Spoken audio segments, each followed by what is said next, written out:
Hello everyone, আজকে gate exam নিয়ে আলোচনা করব, অর্থাৎ graduate aptitude test in engineering, সেটা নিয়েই আজকের আলোচনা। তো আমাদের ফিলোজফি স্টুডেন্ট যারা রয়েছো, যারা গেটের জন্য প্রিপারেশন নিচ্ছ বা গেট সম্পর্কে জানতে চাও, তাদের জন্য এই ভিডিওটা তৈরি। ভিডিওটা লাস্ট পর্যন্ত দেখলে তারা অবশ্যই তোমাদের সুবিধা হবে গেট এক্সাম সম্পর্কে, ঠিক আছে? তো গেট এক্সাম নিয়ে যত রকমের সমস্যা রয়েছে বা গেট এক্সাম সম্পর্কে যে সকল ইনফরমেশনগুলো রয়েছে, সেগুলো আমি এই ভিডিওর মাধ্যমে আলোচনা করব। তো ভিডিওটা লাস্ট পর্যন্ত সকলেই দেখো। তো ফার্স্ট দেখো যেটা রয়েছে সেটা হচ্ছে প্যাটার্ন অফ এক্সামিনেশন, অর্থাৎ এক্সামিনেশনের প্যাটার্ন কীরকম হয়। তো এখানে বলছে এক্সামিনেশন মোড সিবিটি মোডেই হবে, যেরকম আমাদের নেটের এক্সামিনেশনে যেরকম হয় অনলাইন কম্পিউটার বেসড টেস্ট, সেরকমই টেস্ট হবে গেটের ক্ষেত্রেও, সেই একই রকম সিবিটি মোডেই টেস্টটা নেওয়া হবে।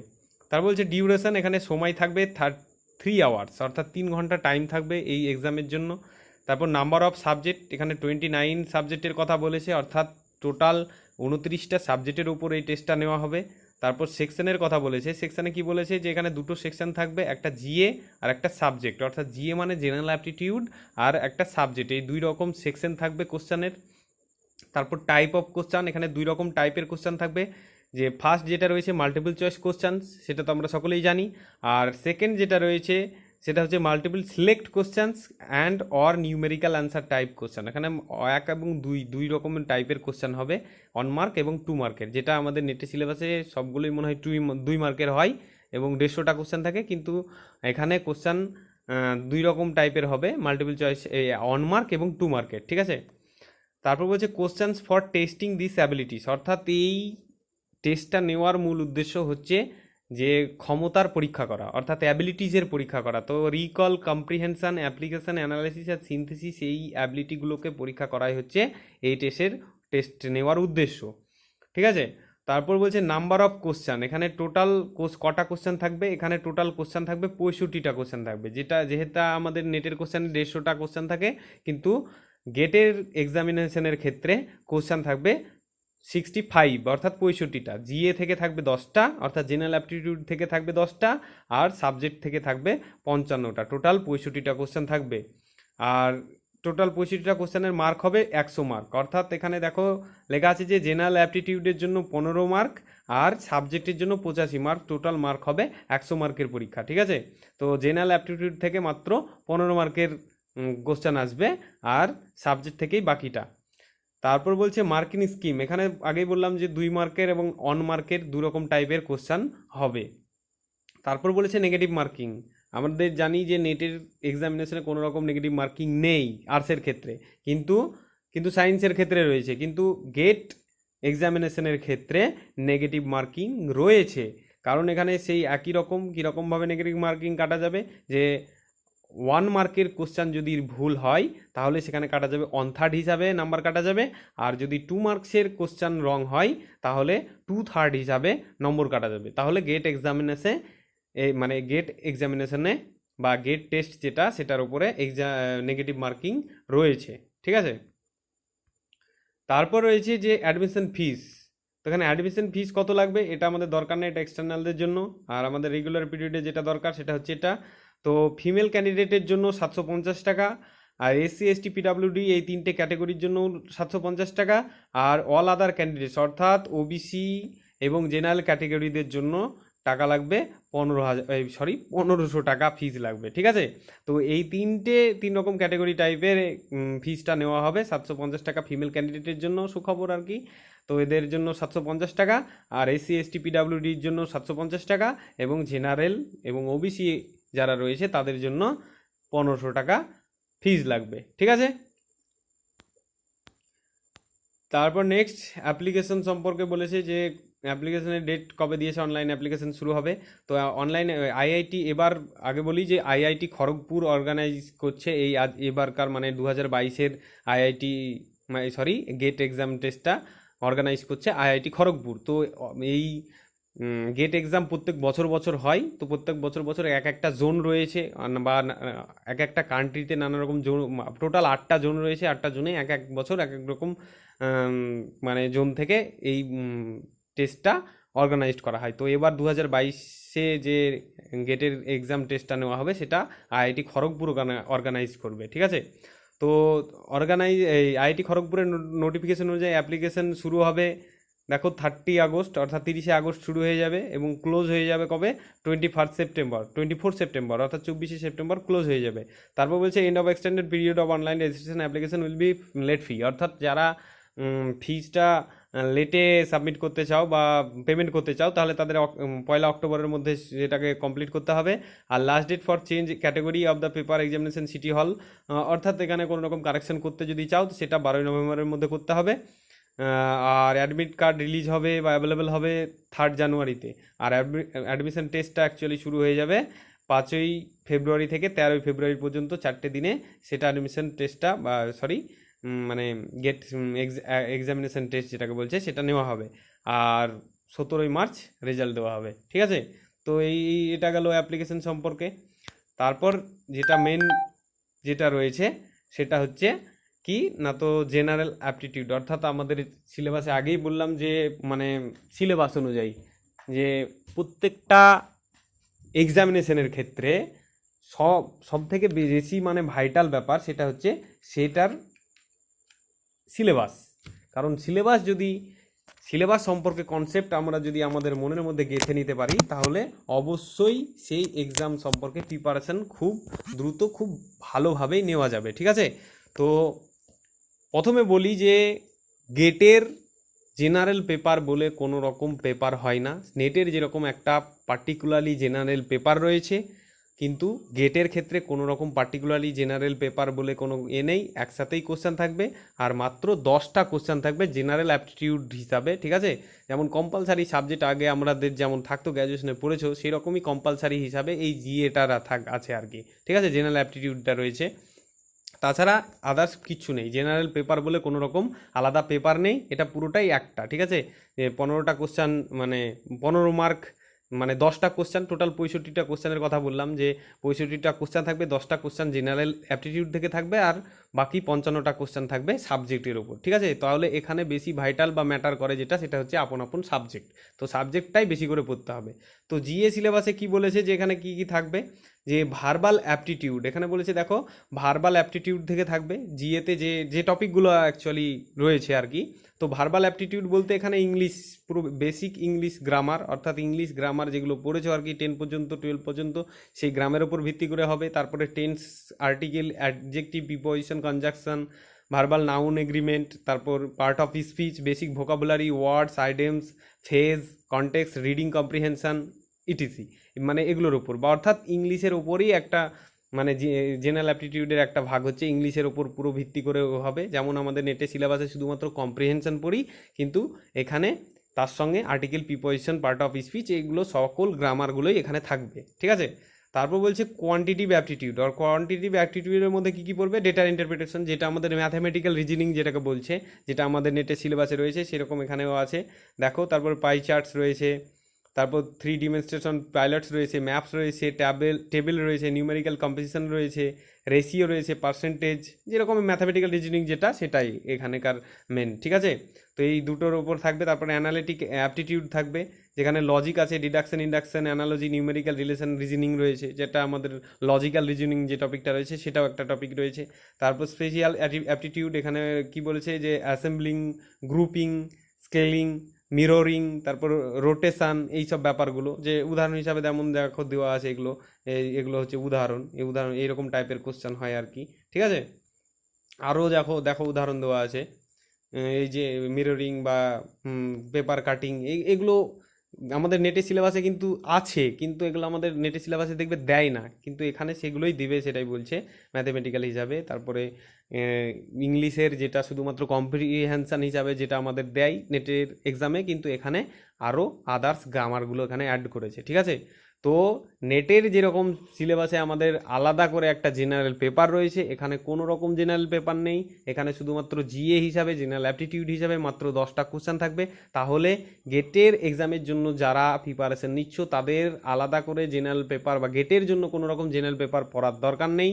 শুধুমাত্র কম্প্রিহেনশন ওখানে করবে, আর ম্যাথামেটিক্যাল রিজনিংগুলো যেগুলো রয়েছে নেটের সিলেবাসে সেই দুটো টপিক যদি ভালোভাবে করো তাহলে সেখান থেকেই গেটের সিলেবাসে বা গেটের জেনারেল অ্যাপটিটিউডে কোশ্চেন মানে পেয়ে যাবে আর কি। ঠিক আছে, তো এখানে মানে নেটের সিলেবাস থেকে অনেকটাই কম, তাহলে বোঝা গেল যেটা, ঠিক আছে। তারপর আরও দেখো যেটা রয়েছে সেটা হচ্ছে মানে সাবজেক্ট। তারপর সব থেকে বেশি ব্যাপার যেটা আমরা জানতে পারলাম যে এটা থেকে, যে গেটের ক্ষেত্রে সব থেকে বেশি যেটা ম্যাটার করবে সেটা হচ্ছে সাবজেক্ট, অর্থাৎ সাবজেক্টটাকে ভালোভাবে পড়তে হবে। কারণ 65টা কোশ্চানের মধ্যে 55টা কোশ্চানই থাকবে সাবজেক্ট থেকে, বাদ বাকি মাত্র 10টা কোশ্চান থাকবে জেনারেল অ্যাপটিটিউড থেকে। তাহলে জেনারেল অ্যাপটিটিউড নিয়ে কোনো রকম মাথা ঘামানোর কোনো দরকার নেই, সেটা শুধুমাত্র নেটের যেরকম কম্প্রিহেনশন ম্যাথামেটিক্যাল রিজনিং পড়ছো সেটা পড়লেই হবে, ঠিক আছে। তো দেখা যাক আমাদের ফিলোজফির সঙ্গে নেটের সিলেবাসের সঙ্গে এখানকার তফাৎ কী কী রয়েছে। তো ফার্স্টে ফিলোজফির ক্লাসিক্যাল ইন্ডিয়ান ফিলোজফি, যেটা আমাদের নেটে সিলেবাসেও রয়েছে এখানেও রয়েছে, যেমন অর্থোডক্স সিস্টেম স্কুলগুলো যেমন সাংখ্য, যোগ, ন্যায়, বৈশেষিক, মীমাংসা, বেদান্ত, এদের কনসেপ্টগুলো বা এদের এপিস্টেমোলজি যা কিছু সব কিছুই এখানে আমাদের নেটের সিলেবাসেও রয়েছে, এখানেও রয়েছে, ঠিক আছে। তারপর হেটারোডক্স 3-4 স্কুল, যেমন চারবাক, বুদ্ধিজম, জৈনজিম, যে 3টে হেটারোডক্স স্কুল রয়েছে তাদের সম্পর্কে বা তাদের তত্ত্বগুলো যেরকম আমাদের নেটে সিলেবাসে রয়েছে এখানেও রয়েছে। তারপর নেটে সিলেবাসে উপনিষদ, ভগবদ গীতা, ধর্মশাস্ত্র যেগুলো আমাদের রয়েছে সেটাও এখানে রয়েছে। স্বধর্ম, অধর্ম, শ্রেয়স, পিয়স, পুরুষার্থ, কর্মযোগ, জ্ঞানযোগ, রাজযোগ সব কিছু এখানে রয়েছে, এখানে কোনো রকম আলাদা কিছু নেই, ঠিক আছে। তাহলে আলাদা বলতে যেটা রয়েছে সেটা হচ্ছে এটা, ঠিক আছে। সেটা কি না, তো বৈষ্ণবিজম, এই টপিকটার নাম হচ্ছে বৈষ্ণবিজম, ঠিক আছে। বৈষ্ণব ধর্ম অর্থাৎ হিন্দু ধর্মশাস্ত্রে সনাতন ধর্ম অর্থাৎ শ্রী চৈতন্য দেব যে সনাতন ধর্ম প্রচার করেছিল বা বৈষ্ণব ধর্ম প্রচার করেছিল, সেই বৈষ্ণব ধর্মের কনসেপ্টটাই এখানে মূল টপিক হিসাবে এই টপিকটা রয়েছে, যেটা আমরা কখনোই পড়িনি, সেটা গ্র্যাজুয়েশনেও পড়িনি, মাস্টার্সেও পড়িনি, ঠিক আছে। এটা পুরোটাই একটা নতুন টপিক এখানে অ্যাড করেছে গেটের সিলেবাসে। তো এটাই একমাত্র আলাদা টপিক, বাদবাকি সবগুলোই নেটের সিলেবাসের সঙ্গে সিমিলারিটি রয়েছে বা একই, ঠিক আছে।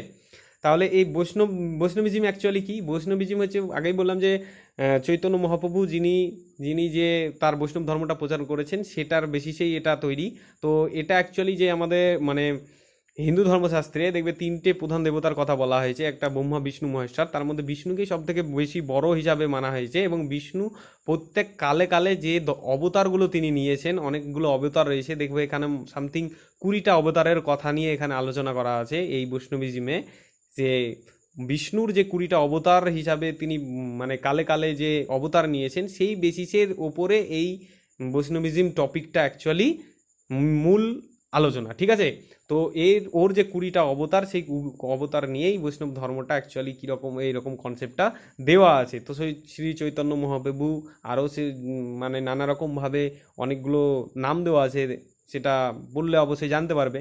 তো সেই বেসিসেই এই বৈষ্ণবিজমটা করা, ঠিক আছে। তো বৈষ্ণবিজম নিয়ে একটা আমি ভিডিও নিজে প্রিপারেশন করছি, অনেকটাই প্রিপারেশন হয়ে গেছে, সেটা নিয়ে আমি একটা ভিডিও অবশ্যই তৈরি করব, যেটা সামনে তোমরা পেয়ে যাবে। বৈষ্ণবিজম সম্পর্কে যদি কেউ জানতে চাও তাহলে অবশ্যই আমি ভিডিওটা আপলোড করব, ঠিক আছে।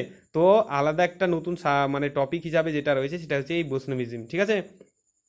তারপর যেটা রয়েছে দেখো কন্টেম্পোরারি ইন্ডিয়ান ফিলোসফি, যেটা আমাদের সিলেবাসে রয়েছে বিবেকানন্দ, অরবিন্দ, ইকবাল, কেসি ভট্টাচার্য, রাধাকৃষ্ণন, কৃষ্ণমূর্তি, গান্ধী, আম্বেদকর, এম এন রয়, যেরকম আমাদের সিলেবাসে রয়েছে সেরকমই এখানেও রয়েছে, কোনো তফাৎ নেই, ঠিক আছে। তারপর বলছে যেটা রয়েছে দেখো মডার্ন ওয়েস্টার্ন ফিলোজফার, নাকি না সরি মডার্ন ওয়েস্টার্ন ফিলোজফি। এখানে যেমন মেটাফিজিক্স নিয়ে আলাদা আছে, প্রি-সক্রেটিক ফিলোজফি, থেলস, অ্যানাক্সোগ্রাস, অ্যানাক্সিমিস, আয়োনিক্স, তারপর পারমিনারিস, পিথাগোরাস, হেরাক্লিটাস, সেটান, অ্যানসেলিম, সেন্ট অগাস্টিন, এদের সকল সম্পর্কে এখানে বলেছে, ঠিক আছে। তারপরে এপিস্টেমোলজি সম্পর্কে যেটা আমাদের ইয়েতে রয়েছে এখানেও রয়েছে, যেমন পসিবিলিটি, সিনথেসিস, এপিরিও জাজমেন্ট, কান্টের, হেগেলের ডায়ালেকটিক্স রয়েছে, তারপরে লকের 3 গ্রেডস নলেজ রয়েছে, বার্কলের ক্রিটিক অফ অ্যাবস্ট্রাক্ট আইডিয়া রয়েছে, হিউমের ইমপ্রেশন অ্যান্ড আইডিয়া রয়েছে, এইগুলো এপিস্টেমোলজি সম্পর্কে রয়েছে, যেটা আমাদের নেটের সিলেবাসেও রয়েছে। তারপর এথিক্স সম্পর্কে রয়েছে, এথিক্স সম্পর্কে ওই একই জিনিস রয়েছে, যে concept of good and right, তারপর জাস্টিস, ডিউটি, অব্লিগেশন, ক্যাটেগরিক্যাল ভার্চিউস, তারপরে good will, categorical imperative, duty, means, ends, তারপর মার্কসিজম, মিল বেনথাম, সিজুইক, তারপর ক্রাইম পানিশমেন্ট, তারপর এথিক্যাল কগনিটিভিজম, নন কগনিটিভিজম, তা ইমোটিভিজম, প্রেসক্রিপটিভিজম, যেগুলো আমাদের নেটে সিলেবাসে এখানেও তারাই রয়েছে, ঠিক আছে, কোনো রকম পার্থক্য নেই। তারপর সোশ্যাল অ্যান্ড পলিটিক্যাল ফিলোসফি, যে আমাদের নতুন টপিক নেটে সিলেবাসে রয়েছে, দেখবে লাস্টে সেই টপিকটা এখানে রয়েছে, যেমন প্লেটো থিওরি অফ জাস্টিস রয়েছে, অ্যারিস্টটল ডেফিনেশন, মার্কসিজম, তারপরে অরিয়েন্টেশন ক্রিটিক অফ ক্যাপিটালিজম রয়েছে, লিবারালিজম রয়েছে, ঠিক আছে। তারপর লজিক, যেটা যে লজিকগুলো এখানে আমাদের সিলেবাস, নেটের সিলেবাসে রয়েছে, এখানেও রয়েছে, যেমন ট্রুথ ভ্যালিডিটি দেখো, natural proposition, categorical syllogism, law of thought, quantification theory, symbolic logic, তারপরে ট্রুথ টেবিল, তারপরে difference between deductive inductive logic, তারপর কজালিটি, মিলসের যে কজালিটির কারণ তত্ত্ব যেটা রয়েছে, সেগুলো সব কিছুই এই মানে গেটের সিলেবাসে রয়েছে, ঠিক আছে, আলাদা কিছু নেই। তারপর কন্টেম্পোরারি ওয়েস্টার্ন ফিলোজফার যারা, তারপর যেমন ফ্রেগের রেফারেন্স, সেন্স অ্যান্ড রেফারেন্স, তারপর লজিক্যাল পজিটিভিজম, রাসেলস থিওরি, ভিটগেনস্টাইন, তারপরে কোয়াইনের ডগমা, এমপিরিসিজম, তারপর ফিয়েস্টসেনের কনসেপ্ট অফ পার্সন, হুসেলের ফেনোমেনোলজি, এই সব কিছুই এখানে রয়েছে। হাইডেগারের কনসেপ্ট অফ বিং, এগুলো সব কিছুই এই সিলেবাসে, গেটের সিলেবাসে রয়েছে, নেটের সিলেবাসের মতন, ঠিক আছে। তো একই সিলেবাস, এর আলাদা কিছু নেই। তারপরে আরও কন্টেম্পোরারি বা সমসাময়িক ওয়েস্টার্ন ফিলোসফি আরও, যেমন উইলিয়াম জেমস, তারপরে তোমার রয়েছে যেমন দেখো চার্লস টেলার, সিজউইক, তারপরে নোজিক, তারপরে জন রওয়ালস, এই যে লাস্টের যে অ্যাপ্লাইড ফিলোসফির যে ইয়েগুলো যারা রয়েছেন দেখবে, তাদেরকেও এখানে দেওয়া হয়েছে কন্টেম্পোরারি ওয়েস্টার্ন ফিলোসফিতে। তাহলে যে কনক্লুশন হিসাবে এটাই জানা যাচ্ছে যে নেটের সিলেবাসের সঙ্গে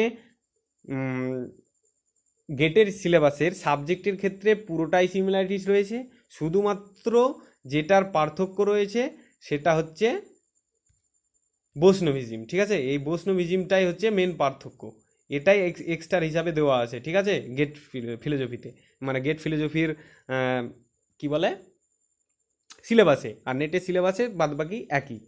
আর আগেও বললাম, এখনও বলছি যে নেটের সিলেবাসে যেমন আমাদের জেনারেল পেপার হিসাবে একটা পুরো বই রয়েছে, কিন্তু এখানে সেই রকম কোনো কিছুই দরকার নেই, বা জেনারেল পেপার নিয়ে পড়ার কোনো রকম যে পড়তে হবে এরকম কোনো ব্যাপার নেই। কারণ জেনারেল পেপারে যে কম্প্রিহেনশান, ইংলিশটা ভালো রকম কনসেপ্ট থাকতে হবে ইংলিশের ওপর, আর ম্যাথামেটিক্যাল রিজনিং যেগুলো ডেটার ইন্টারপ্রিটেশন হতে পারে, তারপর মিররিং, তারপরে পেপার কাটিং, এইসব ব্যাপারগুলো যেগুলো রয়েছে, সেই ব্যাপারগুলোর মধ্যে কনসেপ্ট থাকলেই জেনারেল অ্যাপটিটিউড থেকে যে 10টা কোশ্চেন থাকে সেগুলো অ্যাটেন্ড করতে পারবে। তো নেগেটিভ মার্কিং রয়েছে, যেগুলো করতে পারবে না সেখানে করার দরকার নেই, কারণ এখানে নেগেটিভ মার্কিং রয়েছে।